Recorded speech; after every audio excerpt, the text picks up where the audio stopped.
Hola, buenos días, bienvenidos a todos a este webinar sobre NIS2 y cómo ManageEngine puede dar respuesta a esta regulación, a esta normativa en el marco europeo. Os agradezco vuestra presencia y bueno, vamos a comenzar en breve la sesión y mientras, bueno, vamos a dar un par de minutos para que se incorporen el resto de asistentes. Voy compartiendo pantalla.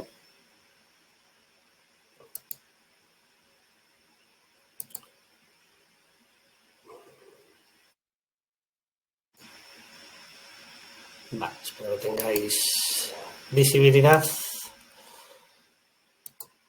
de la pantalla y de la presentación. Bueno, mi nombre es Luis Pedroche, soy BDM de Soluciones ManageEngine dentro del mayorista Also y bueno, voy a ser el encargado de conducir esta sesión que va a ser específicamente, bueno, en su mayoría teórica, ¿no? Para poder comentar aspectos de NIS2.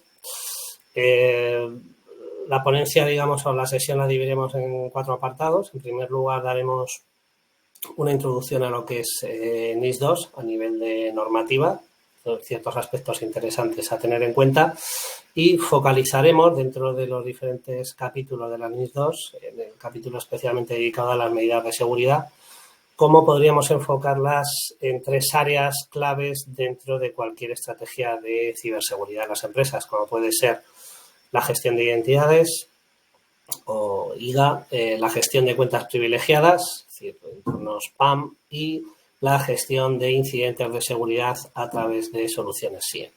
Veremos cómo focalizar requisitos de artículos específicos con las soluciones que proporciona el fabricante ManageEngine. Bien, en primer lugar, vamos ya a ir comenzando. Hablaríamos de qué es NIS2. Bueno, estaríamos hablando de un marco regulatorio, ¿de acuerdo? Sería la directiva de 2022-2555 de la Unión Europea, que nos establece una serie de medidas para gestionar o mejorar, digamos, la ciberseguridad dentro de las empresas de la Unión Europea. Se establecen medidas a nivel de protección, a nivel de identificación y comunicación de incidentes, así como, bueno, los distintos organismos involucrados para poder gestionar de una forma efectiva cualquier amenaza de ciberseguridad. NIS2 es una evolución de la directiva NIS de 2016 y como entidad propia o regulación propia, digamos, tuvo efecto a partir de enero de 2023 y con un tiempo, digamos, de implementación estipulado hasta octubre de 2024. Vale, de esperar, por tanto, que ya pasado el mes de octubre las empresas en su mayoría ya han adoptado las medidas de ciberseguridad que se plantean en una directiva de obligado cumplimiento, es importante recordarlo, pero que, bueno, en ciertos casos quizás haya algún tipo de extensión hasta enero de 2025. ¿De acuerdo? Pero bueno, sí deberíamos ya ser capaces de tener digamos, los requisitos o las prácticas que indican de forma habitual en nuestro entorno de red. Bien, las diferencias entre NIS y NIS2, ¿de acuerdo? Radican principalmente en, bueno, pues lo que sería el poder ampliar, digamos, los sectores que se ven afectados, sobre todo en entornos digamos, de comercio digital, motores de búsqueda, etcétera. Establece unos requisitos también importantes a nivel de comunicaciones de redes, protocolos, servicios cloud, ¿de acuerdo? También la obligatoriedad del reporting, en cierto modo, se simplifica en cuanto a lo que hay que comunicar, digamos, en un tiempo inmediato, pero también aplica sanciones mayores en caso de incumplimiento de los requerimientos, ¿vale? Por tanto, NIS2 supone una extensión, como decía, a distintos sectores, hasta 15 en total, los veis reflejados en la diapositiva, y lo que hace es dividir los sectores en 2 tipologías, ¿no? Lo que serían sectores esenciales, que son empresas con más de 250 empleados y un volumen de facturación de hasta 50 millones de euros, digamos, aproximadamente, y sectores importantes con empresas, digamos, en cuanto al número de empleados, digamos, un rango entre 50 a 250 y, bueno, pues aproximadamente hasta 10 millones de euros en volumen de negocio. Por tanto, bueno, se amplían los sectores, básicamente los sectores básicos están implementados, los veis dentro de la diapositiva, incluso algunos hasta ahora poco comunes como los servicios postales, ¿no? También se incluyen y son de obligado cumplimiento. Bien, el no cumplimiento de las directivas de NIS 2 contempla una serie de sanciones que pueden ser, digamos, o en principio lo que llaman sanciones o no monetarias, por ejemplo, desde el punto de vista de establecer mecanismos de comunicación, ¿no? De notificaciones sobre las desviaciones de NIS 2 encontradas y la obligatoriedad de llevarlas a cabo. Pueden ser sanciones, digamos, más digamos, restrictivas desde el punto de vista de publicar, digamos, en un portal de acceso público lo que serían los posibles incumplimientos, ¿de acuerdo? Comunicación a los clientes de esas empresas, esos incumplimientos, e incluso también el poder suspender de funciones de gestión a las personas implicadas o responsables, digamos, de las empresas que incumplan los requerimientos de NIS 2. También se contemplan lo que son penas administrativas, ¿vale? Sanciones económicas que pueden llegar hasta 10 millones de euros o el 2% del beneficio anual de las empresas, ¿no? Sobre todo en sectores esenciales, digamos la cantidad que sea mayor, o hablaríamos de hasta 7 millones de euros o 1,4% del beneficio anual de las empresas si hablamos de los sectores importantes. Por tanto, bueno, son sanciones a tener en cuenta que nos, digamos, empujaría, digamos, a implementar lo antes posible las directivas. Bueno, estas directivas se reparten dentro de o se desglosan dentro de la normativa lo que serían 9 capítulos, ¿vale? Lo veis aquí más o menos referidos a su temática específica, ¿de acuerdo? Ahí son capítulos que también abarcan en su totalidad 49 directivas, ¿vale? Que son las que analizaremos en parte dentro del webinar. Disposiciones generales respecto a lo que es la clasificación de los sectores implicados, el marco de ciberseguridad coordinada, es decir, habrá un equipo, lo que se llama el CSIRT, equipo de respuesta ante incidentes de seguridad, qué cooperación debe haber a nivel de Unión Europea e internacional, ¿vale? En base a la comunicación de los incidentes, lo que serían las medidas de gestión del riesgo en ciberseguridad, obligatoriedad de reporting, ¿vale? Este capítulo 4 es en el que nos focalizaremos en las diapositivas posteriores, ¿vale? Para establecer mecanismos de gestión a nivel de seguridad. También un organismo europeo, digamos, para jurisdicción y registro en base a las posibles desviaciones, compartir información respecto de posibles riesgos, supervisión, delegación y, por último, bueno, pues disposiciones finales donde se establece que este marco regulatorio tendrá una revisión en 2027, ¿vale? Para poder establecer modificaciones. Pues bien, el capítulo 4, como digo, será el que nos atañe desde el punto de vista de ciberseguridad y de aplicación de medidas concretas. El capítulo 4 abarca artículos desde el 20 al 25 y básicamente de forma resumida, digamos, establecería 10 mandatos en cuanto a la gestión de la ciberseguridad. Es decir, tener mecanismos para evaluar los posibles vectores de ataque dentro de nuestra red, poder establecer mecanismos de autenticación para usuarios, ¿vale? Autenticación multifactor, elaborar un plan de respuesta ante incidentes de seguridad, ¿de acuerdo? Donde identifiquemos, reportemos, comprobar periódicamente la eficiencia de las medidas de seguridad adoptadas, cómo controlamos los accesos a que, digamos, a que tengan permiso, digamos, las identidades dentro de los accesos permitidos, encriptar la información, los repositorios, en tránsito, digamos, en procesamiento, establecer medidas de disaster recovery, ¿vale? De recuperación de la información, las medidas de seguridad continua respecto a la identificación de posibles ataques. Un punto importante aquí que se introduce es lo que es la seguridad de la cadena de suministro, es decir, todos aquellos componentes, digamos, que proporcionan el servicio final al usuario, al cliente final, lo que serían desde proveedores, etapas de desarrollo dentro de las aplicaciones, comunicaciones, interfaz de digamos, de comunicación, de formularios con los usuarios, etcétera, todo sería parte de lo que es una cadena de suministro y tiene que estar perfectamente securizada. Y por último, también un punto muy importante a nivel de concienciación, ¿vale? Formación de los equipos de TI, usuarios de las empresas en ciberseguridad para establecer buenas prácticas y evitar ciberataques.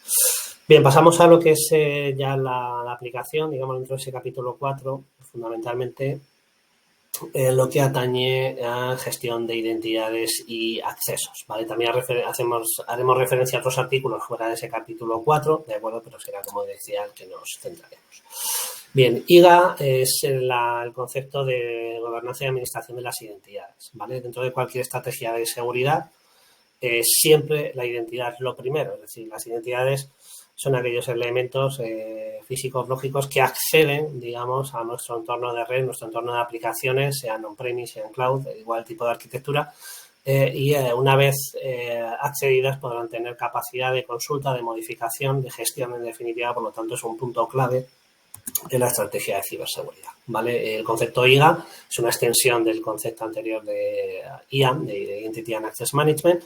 Por tanto, vamos a establecer lo que dice una gobernanza inteligente, ¿no? Vamos a poder gestionar el ciclo de vida de las identidades. Esas identidades necesitarán control en cuanto a los accesos, cómo acceden a nuestras aplicaciones, cómo se autentican, a qué tienen permiso, ¿de acuerdo? Y, bueno, pues tendremos también, un control respecto a qué pueden acceder, digamos, dentro de nuestro entorno de red, y siempre estableciendo el principio de mínimo privilegio. Si es necesario, pues podemos realizar elevaciones de privilegios en los accesos a determinados aplicativos. Todo esto contemplaría el IGA. Por tanto, en el proceso, digamos, de acceso, el proceso del control de identidades, necesitaremos una fase inicial de identificación, quién eres, por qué quieres acceder, autenticación para verificar que realmente eres quien dices ser, dotar de autorización de acceso solo a determinados recursos dentro de nuestra red y, por último, establecer mecanismos de auditoría sobre lo que estás haciendo, a qué estás accediendo, qué estás modificando, ¿vale? Esas fases son claves siempre en un control de identidades. Y esto presenta desafíos, ¿no? Porque todas las identidades no directamente, digamos, pertenecen al directorio activo, no autentican siempre el 100% sobre el directorio activo, pueden ser directorios en nube, no solo de Microsoft, de Google o de otras entidades cloud. Representa, por tanto, un reto a nivel normativo el control de estas identidades. Siempre se hace referencia a las mismas y esas identidades pues pueden ser diversas, pueden acceder de distintos dispositivos o ubicaciones y también pueden acceder a distintos aplicativos. Por lo tanto, tendremos que establecer mecanismos efectivos. Desde el punto de vista del fabricante Managed Engine, digamos, tenemos dos plataformas relacionadas con la gobernanza de identidades, ¿vale? Una que sería la de 360, que se ocuparía de todo el ciclo de vida de identidades, mecanismos de acceso y autenticación, y por último también, o en segundo lugar, tendríamos un control específico, una gestión para aquellas identidades que ya tienen privilegios, ¿no? Que necesitamos controlar, que sería PAN 360. En este primer punto nos vamos a centrar en AD360 como plataforma modular, donde tenemos módulos de gestión, de entornos de directorio, auditoría, portal autoservicio de contraseñas, mecanismos de autenticación reforzado single sign-on, parte analítica de Exchange o de gestión y auditoría de entornos, servicios de Microsoft 365 y, por último, pues un módulo de backup y recuperación, tanto directorio activo como servicios de 365, pues a nivel, por ejemplo, de Azure, de Exchange o de SharePoint, de OneDrive, etc. Bien, esto es lo que plantea Managed Engine. Ahora, ¿cómo encajamos, digamos, esta solución dentro de lo que sería la NIS? Bueno, vamos a ir haciendo referencia a artículos específicos y cómo con la herramienta de Managed Engine podríamos solventar esa necesidad a nivel de visibilidad.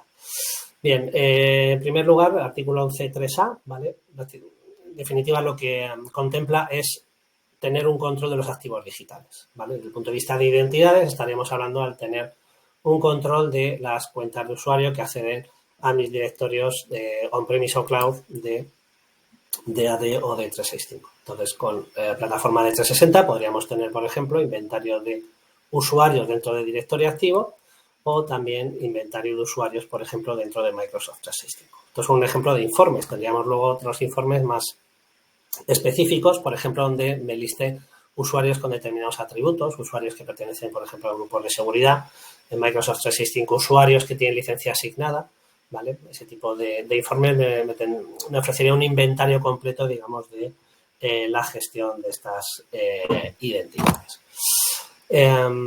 Por supuesto, informes que puedo notificar externamente, programar, enviar por correo electrónico y que puedo filtrar para el nivel de información que necesite. El artículo 11.3b hace referencia ya a lo que serían incidentes relacionados con las identidades, ¿no? Esos incidentes deben ser notificados, bueno, en primer lugar por email, ¿vale? Para tener una comunicación en tiempo real sobre cualquier actividad sospechosa y, bueno, de esa forma tener un control sobre las posibles amenazas que tengan lugar. Podemos abarcar, digamos, este control, pues, entornos on-premise o cloud, directorios y también lo que serían servidores, servidores de ficheros o incluso puestos de trabajo. Servidores de ficheros abarcaríamos tanto lo que serían servidores Windows como tal, como cabinas de almacenamiento en distintos fabricantes, ¿no? De LMC, NetApp, Synology, QNAP, etcétera, ¿vale? Entonces, aquí, por ejemplo, tendríamos una vista de las posibles amenazas. Es decir, en función de los eventos de actividad que hemos detectado, podemos tener una visibilidad del analizador de la posible superficie de ataque. Es decir, podríamos tener identificados si los eventos de actividad que se están llevando a cabo implican que es posible que estemos recibiendo un ataque de fuerza bruta, es posible que estemos recibiendo un ataque de ransomware, ¿vale? En la columna de la izquierda tendréis las distintas amenazas donde podemos dar contenido a esos, pueden tener cabida esos eventos de seguridad que estamos detectando. Y por otro lado, cuando se recibe un evento dentro de esas amenazas identificadas, podemos comunicarlo, digamos, a nivel de alertas. Por supuesto, en la herramienta de gestión AE360, pero también tendríamos notificaciones externas. Se pueden establecer controles, por ejemplo, adicionales, donde un simple evento de seguridad relacionado con alguna de estas amenazas no sea significativo. Sin embargo, un evento repetido en el tiempo, de acuerdo, a nivel de umbral, pues sí sería significativo cuando tenemos que desencadenar la alerta. Otro criterio puede ser, bueno, pues si el evento de seguridad se produce fuera de lo que llamamos jornada laboral, es algo extraño, por lo tanto, accesos que deben ser notificados de forma de alerta. O, por último, establecer mecanismos de filtrado donde simplemente establezcamos un control específico de determinadas cuentas de usuario que consideramos sospechosas, ¿vale? Con esos criterios de filtrado, al final, llevaremos a cabo lo que sería una notificación que puede tener cabida vía correo electrónico o vía SMS. Puede también desencadenar, por ejemplo, dentro de AE360 una respuesta a través de un script abierto a cualquier tipo de acción de remediación que tengamos procedimentada, y también puede desencadenar en la apertura de tickets dentro de herramientas ITSM, de sistemas de ticketing como el propio de ManageNet, Services Plus o herramientas ITSM de fabricantes de terceros pueden tener cabida en esta integración y, por tanto, ser notificados en tiempo real, que es lo que demanda ese artículo. Bien, pasamos ahora a lo que sería mecanismos de evaluación o gestión del riesgo, ¿vale? Ahí se hace referencia a este concepto en los artículos 21.2b, 7.1d, 18.1a o en general el artículo 22. Bien, aquí lo hemos condensado, lo hemos resumido, indicando que sería necesario tener un informe de evaluación de elementos de riesgo dentro de nuestra red, ¿vale? Para poder llevar a cabo, bueno, establecer cuál es el nivel de riesgo de mis, por ejemplo, servicios de directorio, y en base a esos niveles de riesgo detectados, en el caso de que sean excesivos, poder llevar a cabo acciones de mitigación, cambiando la configuración, asignación de permisos, etcétera. ¿Vale? Es lo que llamamos el Identity Risk Assessment Report. Bien, esto lo ejemplificamos dentro de 360 mediante un panel, por ejemplo, donde tenemos una visibilidad del riesgo de nuestro directorio activo, que es lo que se muestra en pantalla, o incluso de Microsoft 365.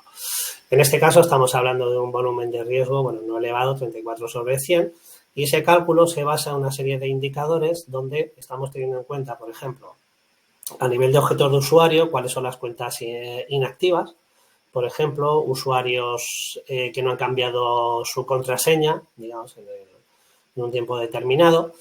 También podríamos estar hablando de cuentas, por ejemplo, que no se han logueado, ¿vale? Todos estos indicadores serían como de alta importancia o alta prioridad, ¿vale? Para tenerlos en cuenta.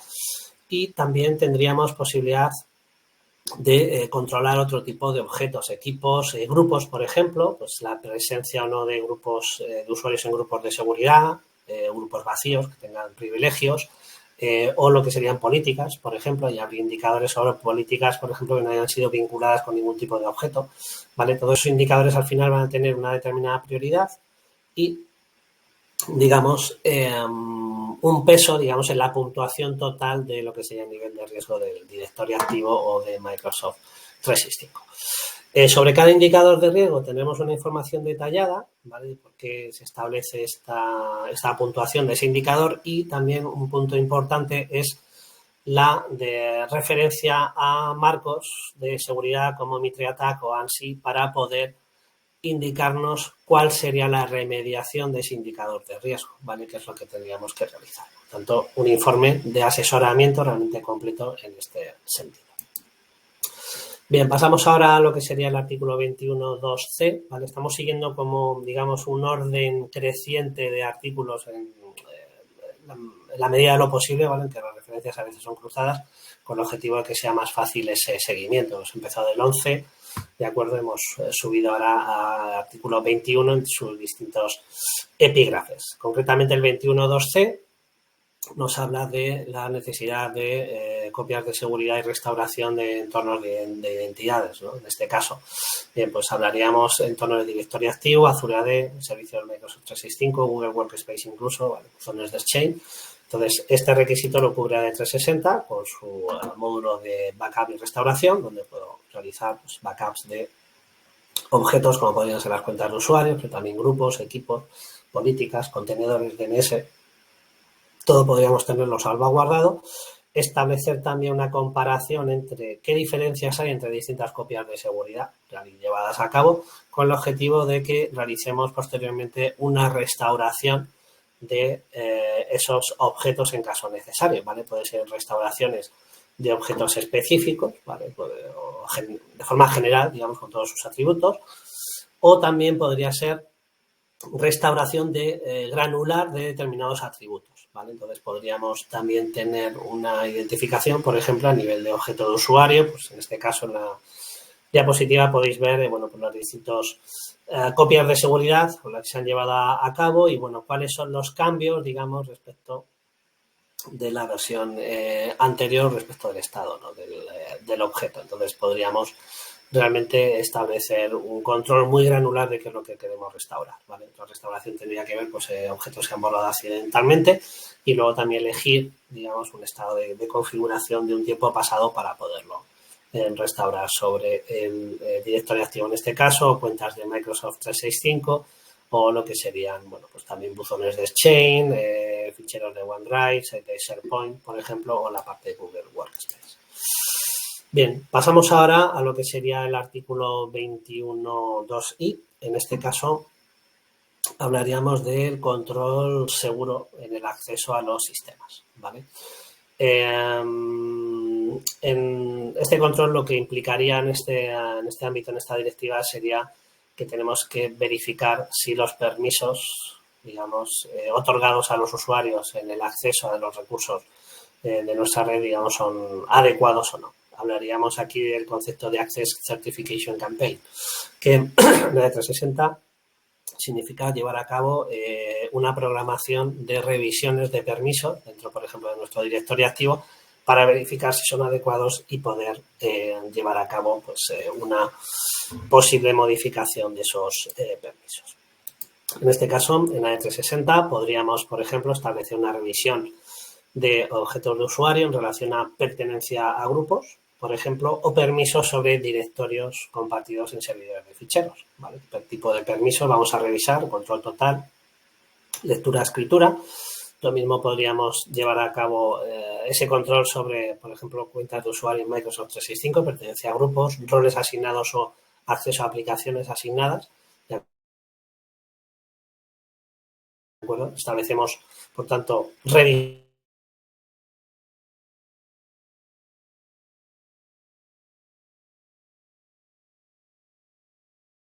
implicaría que dentro de la propia herramienta de gestión llevaríamos a cabo la modificación, las modificaciones oportunas para, digamos, restaurar los controles de acceso a un seguridad óptima para la empresa. Bien, pasamos ahora a lo que sería el artículo 21.2J. Hablaríamos de doble factor de autenticación. Es necesario, digamos, en el acceso a nuestros recursos. ¿De acuerdo? Aquí hablaríamos, por ejemplo, desde login en el propio puesto de trabajo, sean equipos con sistema operativo Windows, macOS, Linux, ¿vale? También podríamos aplicarlo. Y también login, por ejemplo, en VPNs, ¿de acuerdo? O login en aplicaciones, ¿no? Establecer mecanismos, por ejemplo, de single sign-on con MFA. Bien, aquí, podemos operar con AD360, ofrecer un listado muy completo de autenticadores, algunos propios de la herramienta, como por ejemplo control de preguntas y respuestas de seguridad, envíos de código de verificación, puede ser por email, por SMS, el código se envía a la propia app de la herramienta de Manage Engine, o también utilizar, bueno, pues lo que serían lectores biométricos, integración con autenticadores de Google, de Microsoft, de Azure AD, Dual Security, Radius, tarjetas de certificados. Podríamos también integrar con YubiKey, podríamos configurar tokens hardware, por ejemplo, para integrar esa autenticación.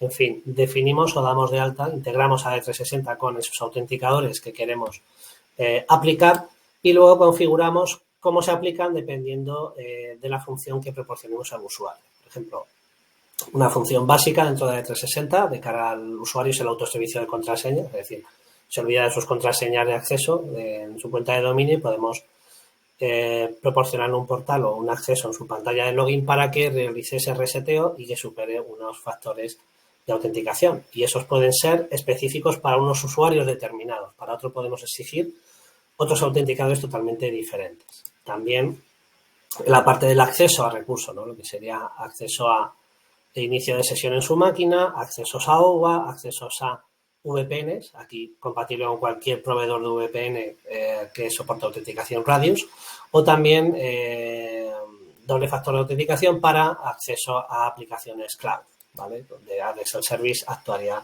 AD360 actuaría de pasarela. Esto sería por un ejemplo de autenticación en la apertura de sesión. Me identifico, tengo que superar un autenticador, en este caso una lectura de código QR, y la realizo con la app de la herramienta Manage Engine y ya tengo el acceso.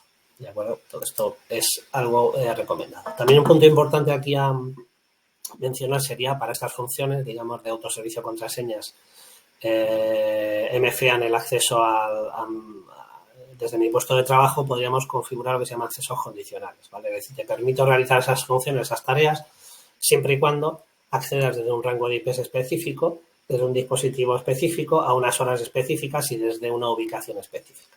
¿De acuerdo? Si limitamos ese acceso y lo prohibimos para usuarios, por ejemplo, estén fuera de la red directamente o, bueno, a través de un dispositivo que no tenemos reconocido, ¿no? O desde un país, por ejemplo, que no sea el territorio nacional.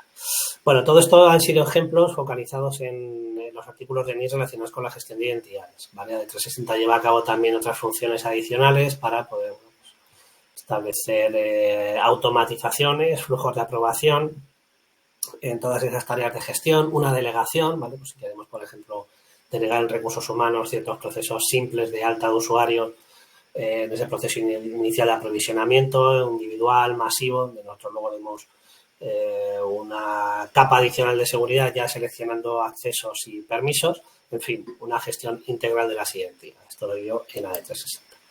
Bueno, pasamos ya a lo que sería la parte de NIS 2 orientada a gestión de cuentas privilegiadas, ¿vale? Aquí, en primer lugar, hablaríamos de la importancia de las cuentas privilegiadas. ¿Por qué se indican todos marcos de seguridad una especial protección? Bueno, realmente las cuentas privilegiadas son las que hacen daño, digamos, a las empresas en su entorno de red. Es decir, cualquier ciberataque, ataque de fuerza bruta o ataque de phishing o cualquier tipo de ciberataque habitual, lo que intenta obtener son las credenciales bien de los administradores locales de los sistemas a los que accede o bien de los administradores de dominio, ¿vale? La idea es, una vez obtenidas esas credenciales, poder hacer movimientos laterales donde se realicen distintos tipos de sabotaje según el tipo de ciberataque que se lleve a cabo. Por tanto, hay que proteger especialmente esas cuentas privilegiadas para, bueno, pues poder, digamos, establecer esas protecciones que demandan esas normativas. Para ello utilizaremos lo que son soluciones PAM, ¿vale? Privilege Access Management. En este caso, pues, un PAM lo que debería proporcionar es la posibilidad de gestionar, digamos, posibles incidentes relacionados con la utilización de las cuentas privilegiadas, definir quién tiene acceso o no a esas credenciales, ¿vale? Que puede estar condicionado con políticas de cero trust, confianza cero, digamos, en el usuario que intenta acceder a esas credenciales, gestionar ese repositorio de cuentas privilegiadas y, por tanto, todos esos componentes, incluso la cadena de suministro, donde intervienen actores secundarios, por ejemplo, aplicaciones adicionales o elementos de orquestación, de automatización, de DevOps en general, que necesitan credenciales privilegiadas, aplicar un control de seguridad. Y ManaChain ofrece su PAM, llamada la herramienta PAM 360, donde permite precisamente esa gobernanza de credenciales privilegiadas a través de múltiples funciones, ¿vale? Se ofrece como herramientas para escenarios de clientes finales o también para proveedores de servicios gestionados. Bien, focalizando en NIS2, la parte de cuentas privilegiadas, en primer lugar hablaríamos del artículo 21.2d, ¿vale? Hay un epígrafe específico, digamos, en lo que sería el epígrafe 54, donde habla de protección anti-ransomware, y para ello deberíamos aplicar políticas de eliminación de las cuentas de administradores locales. Muchas veces definimos múltiples administradores que no deben ser objeto de uso, eliminamos esas cuentas, dejar la mínima imprescindible y poder establecer, por ejemplo, políticas de aprobación o de negación del acceso a aplicaciones del endpoint, ¿vale? Pues se hacen conexiones remotas, no sé, limitar, digamos, el grado de gestión, digamos, de esas cuentas junto con lo que sería una auditoría efectiva. Pues bien, desde el punto de vista de PAN 360 podemos establecer mecanismos que vienen por efecto de control a nivel de aplicaciones, es decir, limitar durante una conexión remota qué apps pueden ser accedidas, qué comandos podemos ejecutar, por ejemplo, tanto en entornos Windows como comandos aplicados en entornos Linux, Unix o sobre electrónica de comunicaciones. Sería un primer paso. Otro primer paso sería extender con un módulo más avanzado de control de aplicaciones, Application Control Plus, ¿vale? Podemos extender el PAN 360 y elaborar ya una lista de lo que serían aplicaciones lista blanca, lista negra. Incluso aplicaciones de reciente presencia dentro de nuestra red, poder definirlas inicialmente en estado sin gestionar para decidir si pasan a ser de uso permitido, lista blanca, o uso restringido en lista negra. Y por último, establecer unas limitaciones o un control respecto a los privilegios. Puede ser, por ejemplo, eliminar derechos de administración sobre lo que son aplicaciones o dentro de las aplicaciones permitidas realizar una autoelevación de privilegios cuando el usuario accede a las mismas. ¿De acuerdo? Todo ese control, por tanto, podríamos llevarlo a cabo para dar respuesta a este artículo 21.2d. Desde el punto de vista de auditoría, con PAN 360 podemos tunelizar, actuar de pasarela en esas conexiones remotas para tener una auditoría y un control. Podemos verificar qué conexiones están ahora mismo en curso, ¿de acuerdo? Podemos dotar al usuario de la interfaz de acceso a esas conexiones remotas utilizando cuentas privilegiadas y luego llevar a cabo lo que sería una auditoría, que podría tener que ver con grabación en vídeo, por ejemplo, revisiones RDP, VNC, grabación también de sesiones SSH o Telnet contra Linux, Unix, electrónica de red o, por ejemplo, contra bases de datos, ¿vale? Todas esas grabaciones me van a establecer una secuencia, una auditoría de todas las acciones llevadas a cabo y que luego puedo reproducir a posteriori como un análisis de qué gestión se ha llevado a cabo con esa cuenta privilegiada. Bien, artículo 21.2d estaría...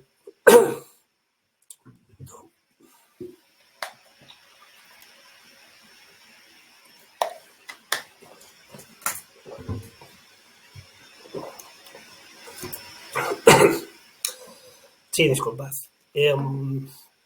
Hablamos de seguridad de la cadena de suministro. Artículo 21d. Bien. Aquí, por tanto, haríamos referencia a las credenciales privilegiadas que son objeto de uso en todos los proveedores, aplicaciones de terceros, sistemas de orquestación, por ejemplo, que utilizan o gestionan nuestras aplicaciones.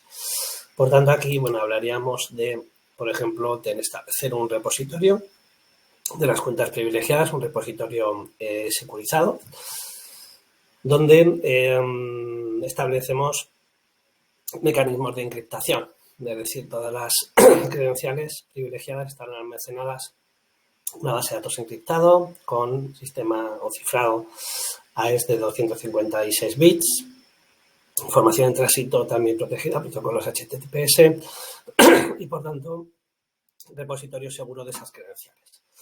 También los repositorios se pueden extender a lo que serían certificados, por ejemplo SSL o claves SSH, para realizar una búsqueda, un descubrimiento de esos certificados y llevar a cabo, por ejemplo, la rotación de esas claves SSH o la petición, por ejemplo, de nuevos certificados integrando con entidades certificadoras. ¿De acuerdo? Luego, posteriormente, obteniendo esos nuevos certificados, realizar tareas de despliegue a distintas entidades, servidores e incluso, por ejemplo, a dispositivos móviles integrando con el módulo de gestión MDM de Management.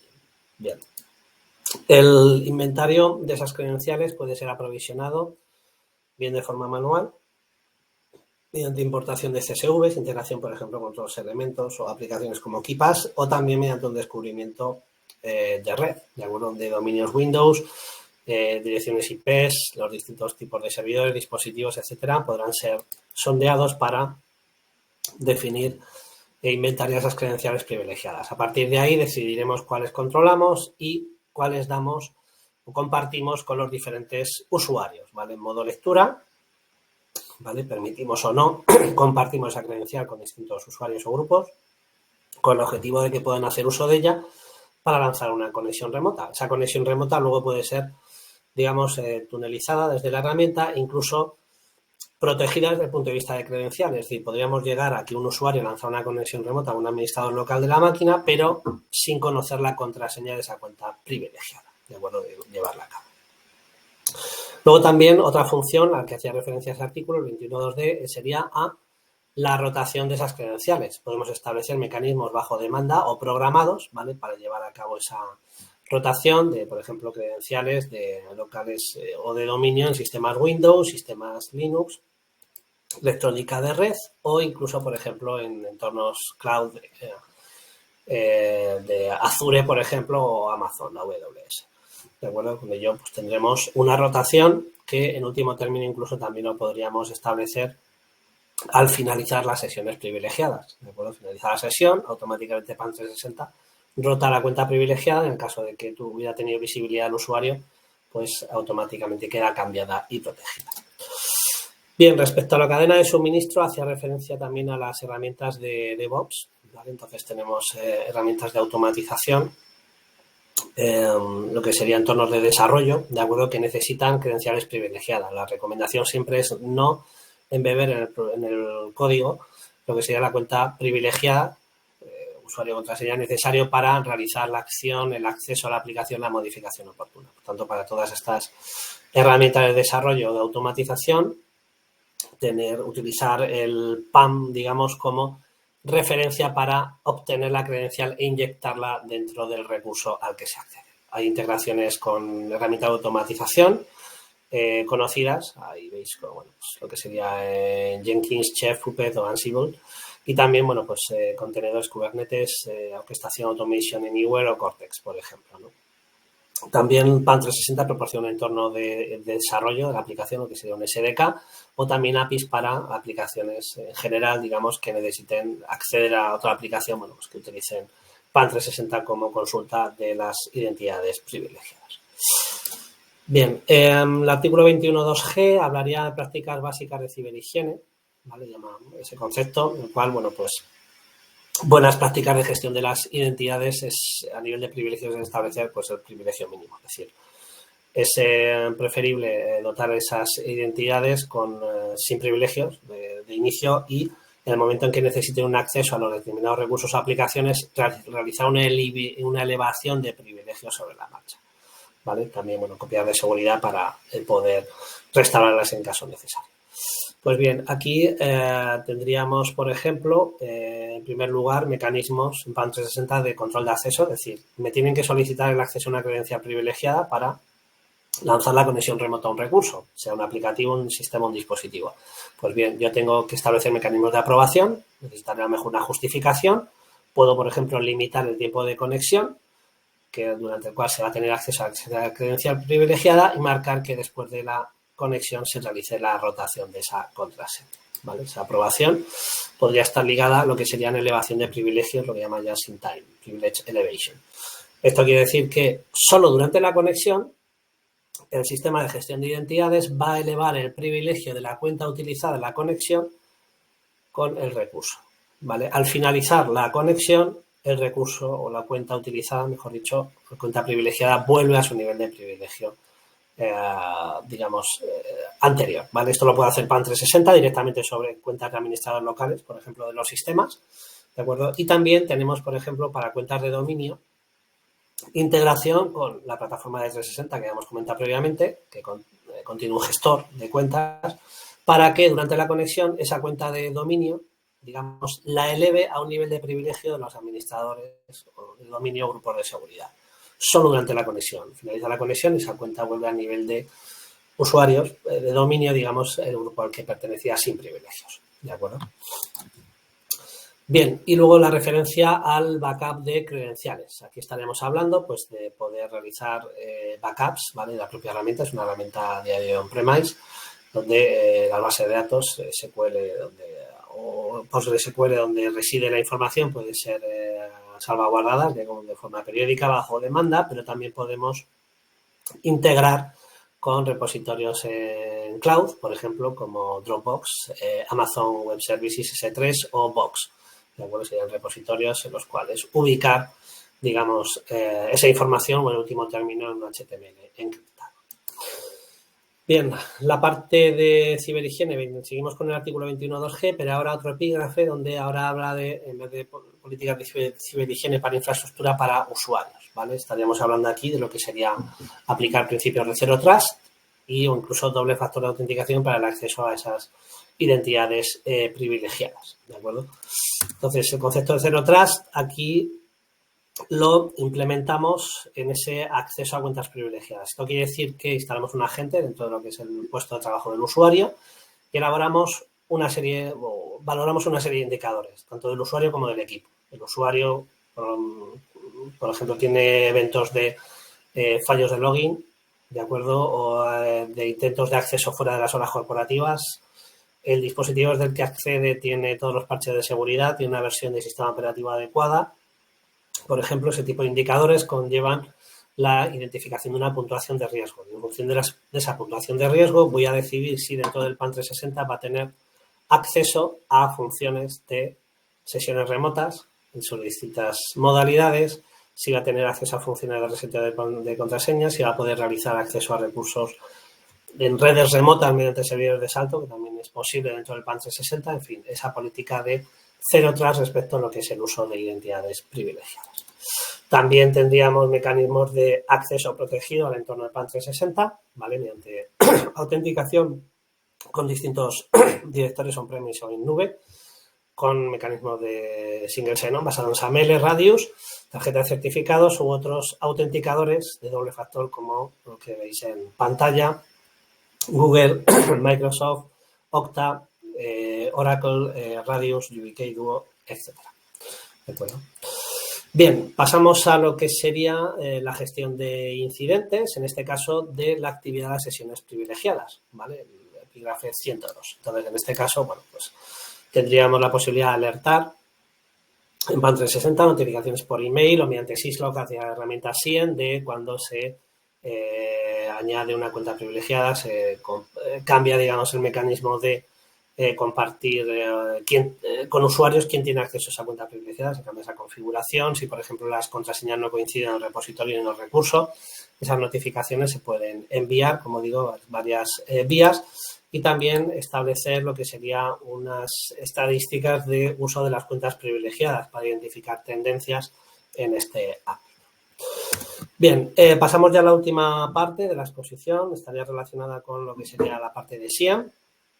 Aquí lo que toma, digamos, importancia es uno de los requerimientos, digamos, del punto 4, que sería el reporte de los incidentes de seguridad. 3.4 de NIS 2.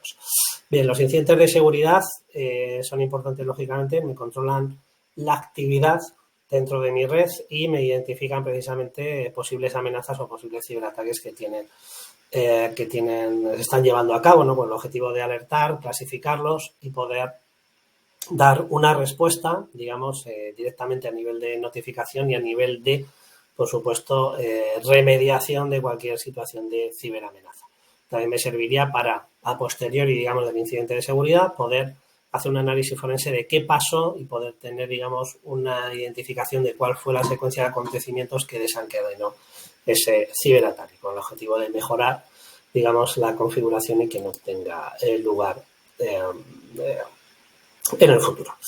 Bien, por tanto, los pasos para crear, tener controlados informes de incidentes, según NIS 2, sería, bueno, pues llevar a cabo una auditoría completa de los distintos elementos, sistemas, aplicaciones, networking, integrar toda esa auditoría en herramientas lo más globales posibles, que me ofrezcan una visibilidad centralizada, desarrollar el plan de respuesta procedimental, que es lo que hago cuando detecto ese ataque, concienciación, los equipos de gestión y luego protocolos de comunicación entre distintos departamentos de la empresa para poder comunicar esos incidentes.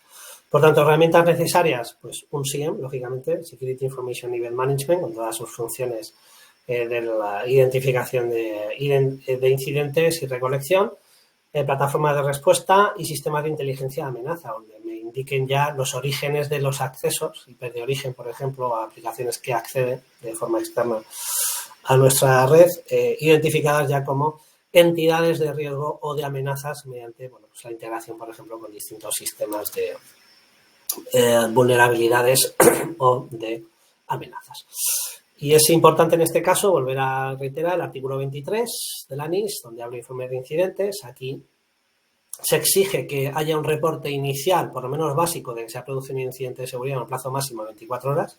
Luego, si un informe ya detallado con causa, análisis forense, todo, tendremos ya hasta 72 horas para remitirlo, pero ese informe inicial es muy importante. Luego, tener un control de umbral, es decir, qué vamos a notificar a nivel de informe, es decir, qué categorías de incidentes, con qué nivel de prioridad o de criticidad van a ser necesarios notificar. Y esa notificación van a tener que ser establecer mecanismos de comunicación efectiva a los equipos internos de la empresa de ciberseguridad, pero también las autoridades nacionales dentro de cada estado, organismos como el equipo que hablábamos, el CSRT al principio de la exposición, equipo de respuesta ante incidentes de seguridad, ¿vale? A los posibles clientes o partners, digamos, afectados por el servicio concreto y los posibles, los equipos legales de la empresa y de compliance, digamos, para poder establecer mecanismos, efectivos, ¿no? En el caso de que haya un posible tipo de sanción o demanda. Volvemos a repetir el tema de las penalizaciones, que viene reflejado en el artículo 34 de la NIS 2. Multas de hasta 10 millones de euros o 10% del beneficio o de la facturación anual, digamos, en las empresas, digamos, esenciales. De acuerdo, en importante se reduce algo, digamos, esta cantidad, 7 millones o 1,4%.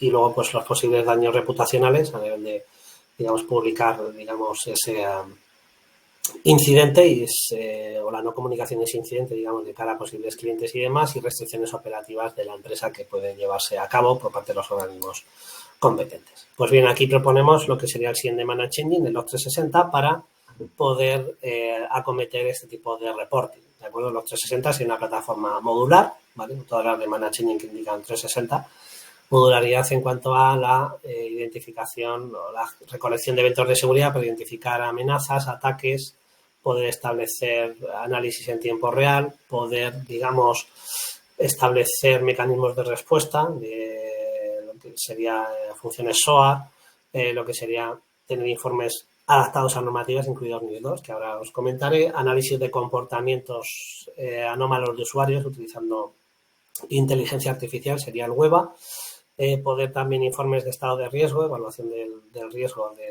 lo que es mi entorno de red, y luego funciones o políticas adicionales donde, por ejemplo, controlo navegación a Internet, que sería función CASB, o políticas de DLP para evitar la fuga de información sensible de los endpoints dentro de mi red. Todas esas funciones podría comprender el Log 360, ¿vale? Y que daría respuesta al artículo 21 en sus distintos epígrafes de FJ, ¿vale? En relación a la seguridad de cadena de suministro, seguridad a nivel de red, procedimientos para asegurar la efectividad de las medidas y la seguridad en los recursos humanos, básicamente control de acceso, de acuerdo, que ya habíamos hecho en referencia.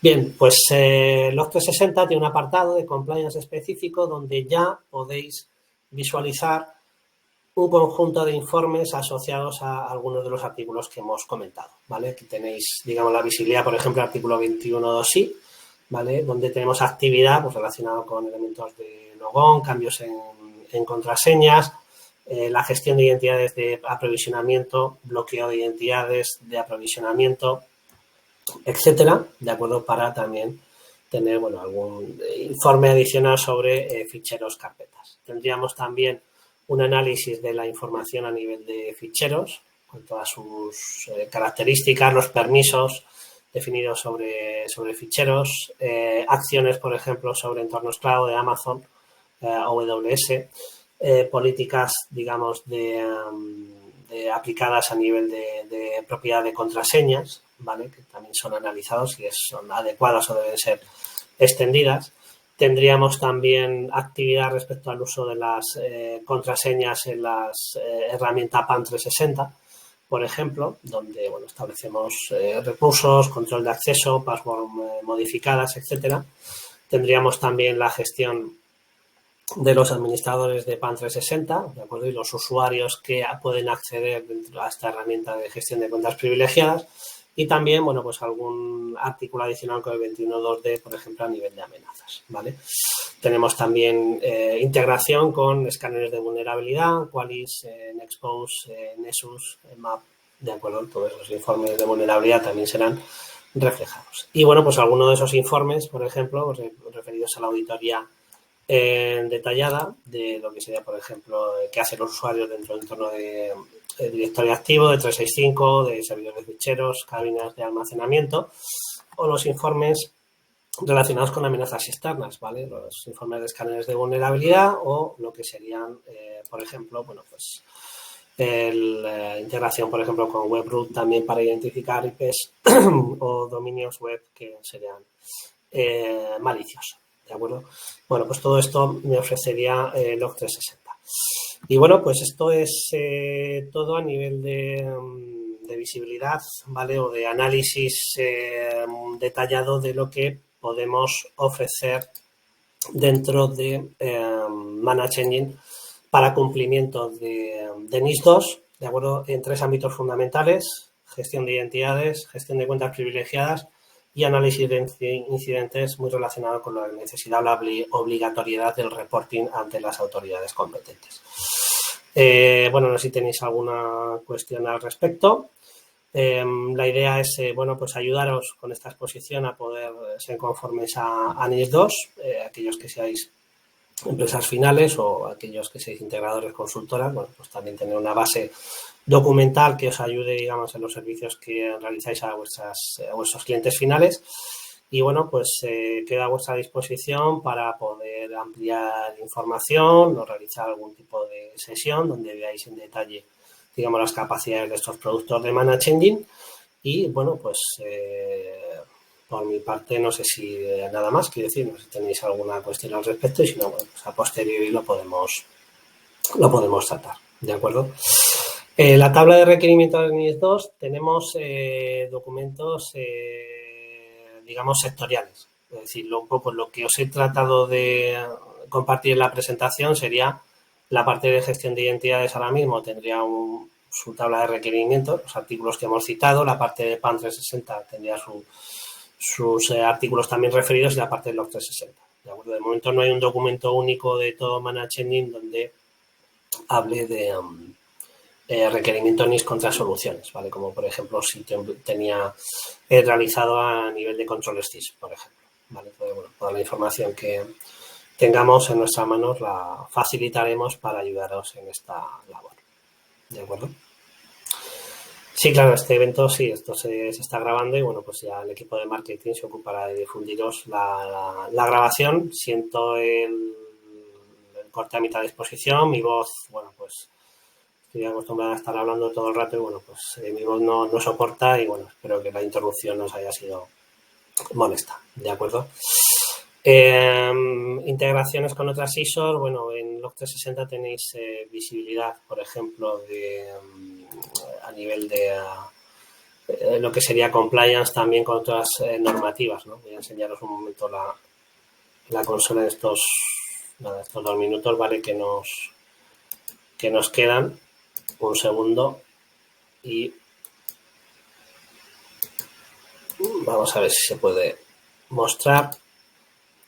Vale, esto sería una consola, por ejemplo, de Log 360, donde tenéis el análisis de compliance y estas serían las distintas normativas, ¿vale? Lo que serían PCI, IPA, por ejemplo, GDPR, las ISO Sarbanes-Oxley, por ejemplo. Tenéis ISOs referentes fundamentalmente a la ISO 27001, tanto 2013 como 2022, en RC, ¿de acuerdo? Bueno, ciertas normativas también de ámbito internacional, incluso fuera de la Unión Europea, ¿de acuerdo? Pero en la ISO a la que hace referencia David creo que no está contemplada, ¿vale? El último ha sido compliance a nivel de NIS 2, que son los reports que estaba mostrando, NERC, etcétera. ¿De acuerdo?